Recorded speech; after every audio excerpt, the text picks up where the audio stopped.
अस्सलाम वालेकुम, नमस्कार और सत श्री अकाल दोस्तों।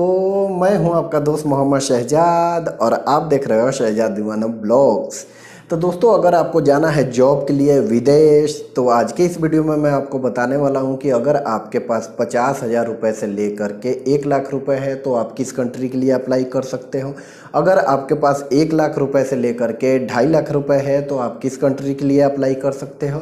और अगर आपके पास 2.5 लाख रुपए से लेकर के 10 लाख रुपए है तो आप किस कंट्री के लिए अप्लाई कर सकते हो। ठीक है, तो आज की इस वीडियो में मैं 26 ऐसे कंट्री के बारे में बताऊंगा जहां पर आपको आसानी से वीजा मिल जाता है ट्रैवल एजेंसी के थ्रू, यानी कि जो वीजा कंसल्टेंसी है उनके थ्रू अगर वीजा आप अप्लाई करेंगे तो आपको आसानी से मिल जाएगा। और जितने भी कंट्री का मैं नेम बताऊंगा आपको, मैंने इस पर 2 साल स्टडी किया है। इन सब कंट्री का रिक्वायरमेंट ट्रैवल एजेंसी में आता है और आसानी से वीजा आपको मिल सकता है।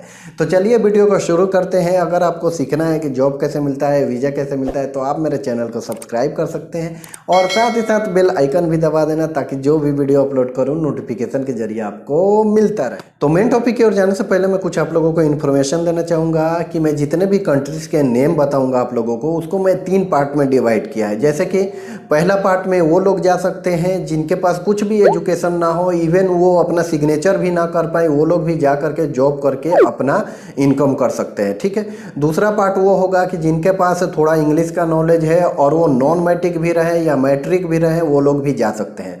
तीसरा पार्ट वो होगा जिनके पास हायर एजुकेशन हो, जैसे कि आइलेट्स हो गया और बहुत अच्छा खासा एजुकेशन हो, वही लोग उस कंट्री में जा सकते हैं। ठीक है, तो अब बात करते हैं कि अगर आपके पास 50,000 रुपये से लेकर के 1 लाख रुपए तक है तो आप किस किस कंट्री में जा सकते हो। तो पहला जो कंट्री है वो है दुबई।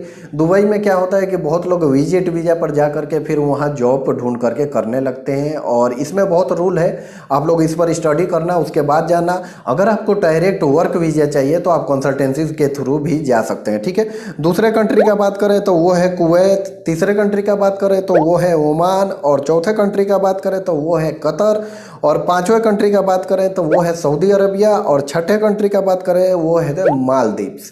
ठीक है, तो इन सब कंट्री में जाने के लिए आपको 50,000 रुपये से लेकर के 1 लाख रुपए की नीड होती है, चाहे आप फ्रेशर हो चाहे आप रिटर्नर हो। यानी कि अगर आपके पास 2 सालों का एक्सपीरियंस है, 1 सालों का एक्सपीरियंस है, फिर भी आप जा सकते हो इस कंट्री में जॉब के लिए और आसानी से आप वहाँ जा करके अच्छा खासा पैसे भी कमा सकते हो। और एक बात मैं आप लोगों को बता दूँ, ये जितने भी मैं आप लोगों को कंट्री के नेम बताया, इसका वीज़ा बहुत ही आसानी से मिल जाता है। अब बात करते हैं कि अगर आपको यूरोप जाना है और आपके पास 1 लाख रुपए से लेकर के 2.5 लाख रुपए है तो वो कौन कौन सी कंट्री है जिसका वीज़ा आपको आसानी से ट्रेवल एजेंसी के थ्रू मिल जाएगा। ठीक है, तो पहला जो बात करें वो है सर्बिया। तो सर्बिया में अभी मैं प्रेजेंट में जॉब कर रहा हूँ और अगर आपके पास विदेश का एक्सपीरियंस है तो आप चाहे गल्फ कंट्री जाओ चाहे यूरोप कंट्री जाओ, तो बहुत से ऐसे वैकेंसी आती है जिसमें आपको 1 भी रुपये पे नहीं करना है, फ्री में जा सकते हो। जैसे कि मैं यहाँ सर्बिया आया हूँ, मुझे 1 भी रुपये नहीं लगा है, तो इस पर भी आप लोग फोकस करना। तो पहले कंट्री के बारे में मैंने बता दिया कि सर्बिया का आपको वीज़ा मिल जाएगा, चाहे आपके पास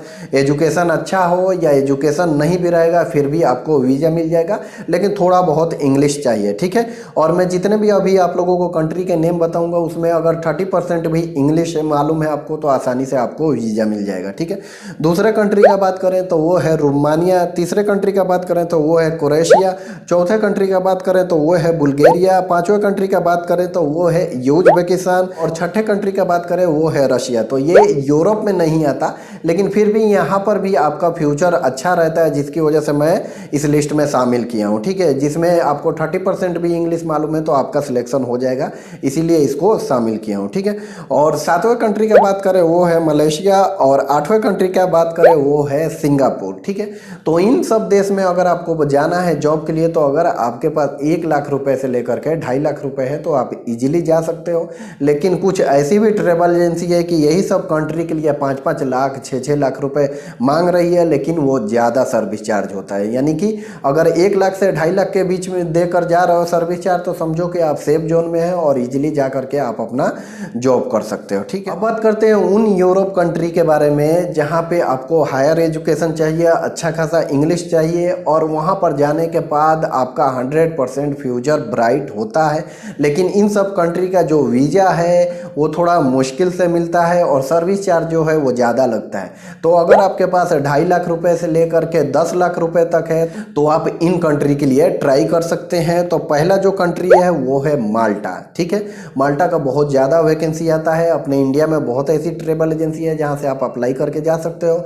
इवन सऊदी दुबई में भी बहुत ऐसी ट्रेवल एजेंसी है जहाँ से आप इजीली अप्लाई करके जा सकते हो। ठीक है, उसके बाद जो दूसरा कंट्री है वो है आपका पोलैंड। तीसरा कंट्री जो है वो है लिथुआनिया। चौथा कंट्री जो है वो है स्लोवाकिया और पांचवा कंट्री जो है वो है आपका हंगरी और छठा कंट्री जो है वो आपका जर्मनी और सातवां कंट्री जो है वो है स्लोवेनिया और आठवां कंट्री जो है वो है आपका डेनमार्क और नौवां कंट्री जो है वो है आपका इटली और 10वां कंट्री जो है वो है आपका कनाडा और 11वां कंट्री जो है वो है आपका यूके। तो कुछ कंट्री जो है इसमें मैंने ऐड किया है जो कि यूरोप में नहीं आता, लेकिन ऐड करने का रीज़न यही है कि इस कंट्री में अगर आप जाओगे तो आपको इंग्लिश अच्छे से आना चाहिए, एजुकेशन अच्छा होना चाहिए, एक्सपीरियंस अच्छा होना चाहिए और इन सब का आपको वर्क परमिट वीज़ा लेने में काफ़ी स्ट्रगल करना पड़ता है और पैसे भी ज़्यादा लगता है। ठीक है, तो दोस्तों ये वीडियो बनाने का रीज़न यही था कि काफ़ी लोगों को ये समझ में नहीं आता है कि मेरे पास 1 लाख से 1.5 लाख रुपए तो हम किस कंट्री में जा सकते हैं। और उससे इम्पोर्टेंट बात ये है कि ये जितने भी मैंने आपको कंट्रीज़ के नेम बताए इन सब का रिक्वायरमेंट आता है और मैं बहुत अच्छे से स्टडी करके फिर मैं आपको बताया हूँ। ठीक है, तो एक बार फिर से मैं आप लोगों को कंफर्म कर दूं कि मैं जितने भी कंट्रीज़ के नेम बताए हैं उनका सर्विस चार्ज थोड़ा सा 19-20 होगा, लेकिन जो रनिंग है अभी प्रेजेंट में जो ट्रेवल एजेंसी पैसे ले रहे हैं जो जेन्युइन है उसके बारे में मैंने आपको बताया है। ठीक है, तो आई होप कि आपको ये समझ में आ गया होगा कि हमें अगर वर्क परमिट पे जाना है और हमारे पास जो सेविंग है उसके अनुसार हम किस कंट्री में जा सकते हैं। ठीक है, तो वीडियो पसंद आया होगा तो लाइक करना, शेयर करना और सब्सक्राइब करना बिल्कुल नहीं भूलना। और हर बार की तरह कहना चाहता हूँ कि सुनो सब की, करो अपने दिल की। मिलते हैं एक और नए वीडियो के साथ। Take care.